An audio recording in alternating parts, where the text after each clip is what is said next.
Olá, queridos amigos, olha eu aqui de volta. Hoje eu trouxe para a nossa reflexão uma mensagem de Bezerra de Menezes, que é de 2009, de agosto de 2009, que foi dada lá no GEAL, né, no André Luiz.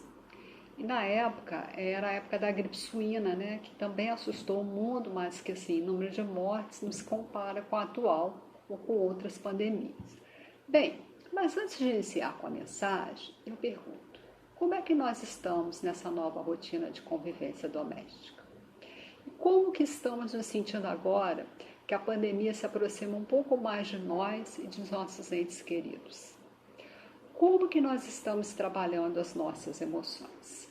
Bem, vamos lendo alguns trechos e refletindo nas palavras de Bezerra, que são muito oportunas para esse momento.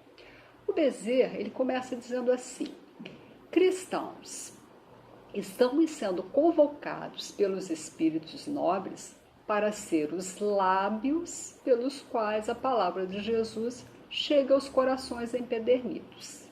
Então, lábios pelos quais a palavra de Jesus chega aos corações. Eu pergunto, né? Qual era o conteúdo das palavras de Jesus nos momentos difíceis? Certamente, né? Por tudo que estudamos nos evangelhos, eram palavras de amor, de acolhimento. E aí eu pergunto: e quais as palavras que mais temos pronunciado nesse mês em casa, com os familiares e os amigos? Nossas palavras têm semelhança com as palavras de Jesus? Bezerra continua assim: estamos sendo convocados para ser os braços do Mestre, que afaguem, que se alonguem na direção dos mais aflitos, dos combalidos, dos enfraquecidos na luta. Mas eram mesmo as atitudes de Jesus diante dos aflitos e fragilizados? Com certeza, né? Eram atitudes de amor e de acolhimento. E nós? Como temos agido, não só com os nossos familiares, mas com todos os que se encontram fragilizados? Nossas atitudes têm semelhança com as de Jesus? Vamos pensar, né? E o Bezerra diz assim: estamos colocados na postura do bom samaritano, a fim de podermos ser aquele que socorra o caído na estrada de Jericó. Todos nós conhecemos essa passagem, né? E aqui o Bezerra está nos colocando que nós precisamos ajudar, mas para tal precisamos ficar bem, para bem ajudar. Mas também é bom lembrar que nós podemos ser, em alguns momentos, os necessitados de socorro. Né? Nós não somos só os bons samaritanos, nós também somos o caído que precisa ser socorrido em alguns momentos. Eu lembro aqui aquela cena lá do filme, né, do Nosso Lar, vocês devem se lembrar bem, que o André Luiz, ainda muito enfraquecido na enfermaria, mas porque ele tinha sido médico no planeta, ele resolve ajudar uma pessoa e aí ela piora. Então ele questiona, né, a superior por quê?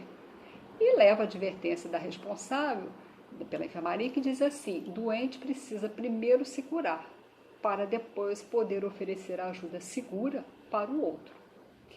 E é importante nós nos darmos conta disso e buscar ajuda. É comum que nesses momentos de mudança de rotina, avanço da doença, né, alguns amigos partindo, haja uma oscilação das nossas emoções, como também dos nossos amigos, dos nossos parentes.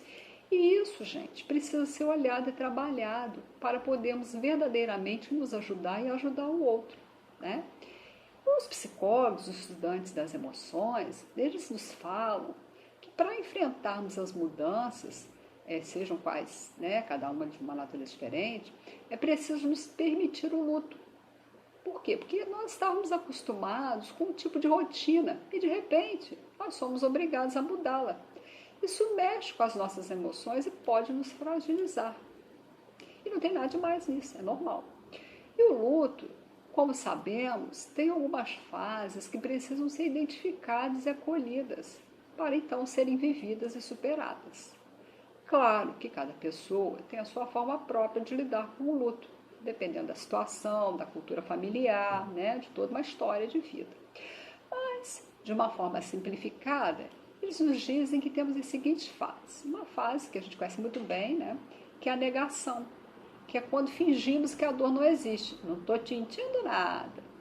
É como se não tivesse acontecendo nada. É uma forma de defesa. A gente também, às vezes, minimiza a situação, finge que não é com a gente, né?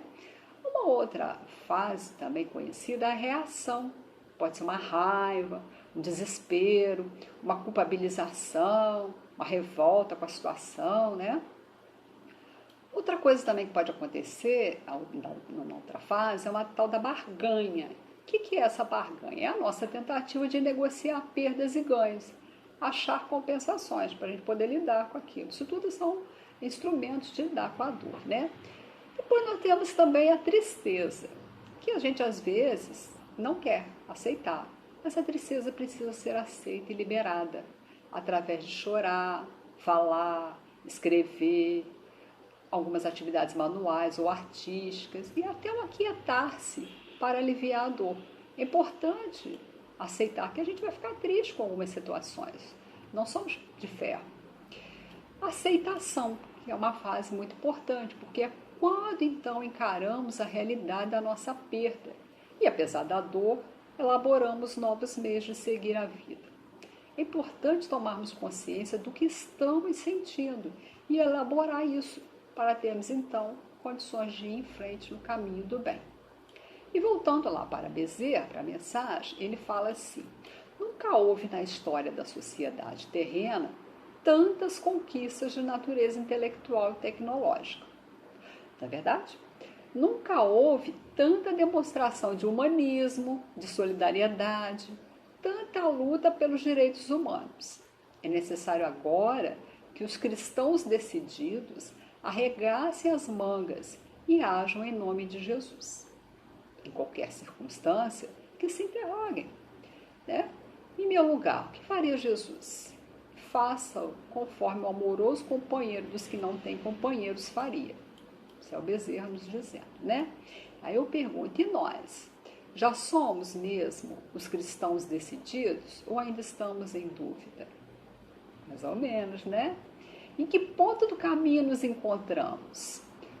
Nós somos convocados a agir no bem, mas para isso precisamos conhecer e harmonizar os nossos sentimentos e pensamentos.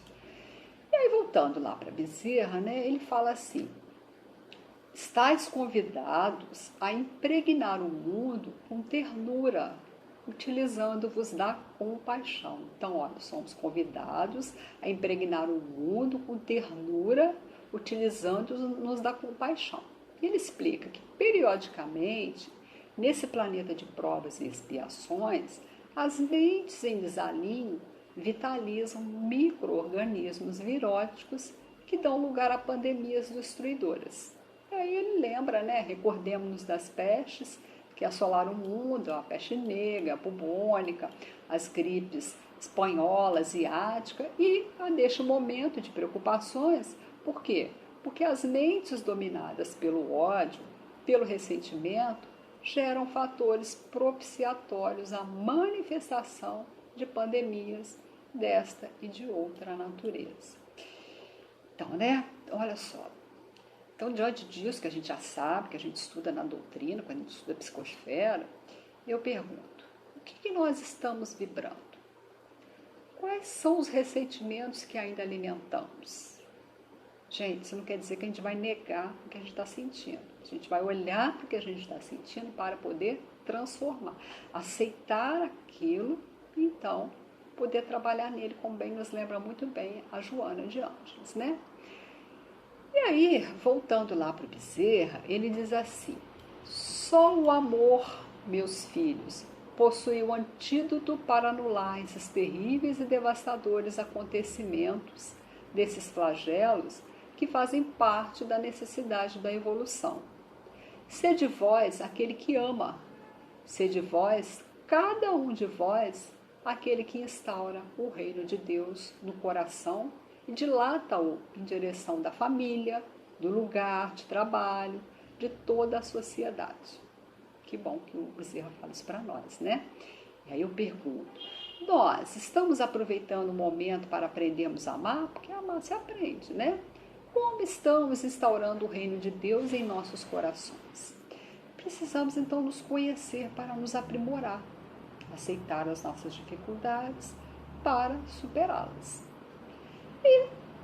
Finalizando com Bezerra, com a mensagem, ele fala assim: não postergueis o dever de servir para amanhã, para mais tarde.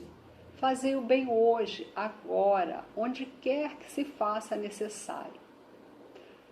Fazei o bem hoje, agora, onde quer que se faça necessário. Muita paz, meus filhos, que o Senhor de bênçãos nos abençoe. Bem, com isso a gente vai encerrando, né?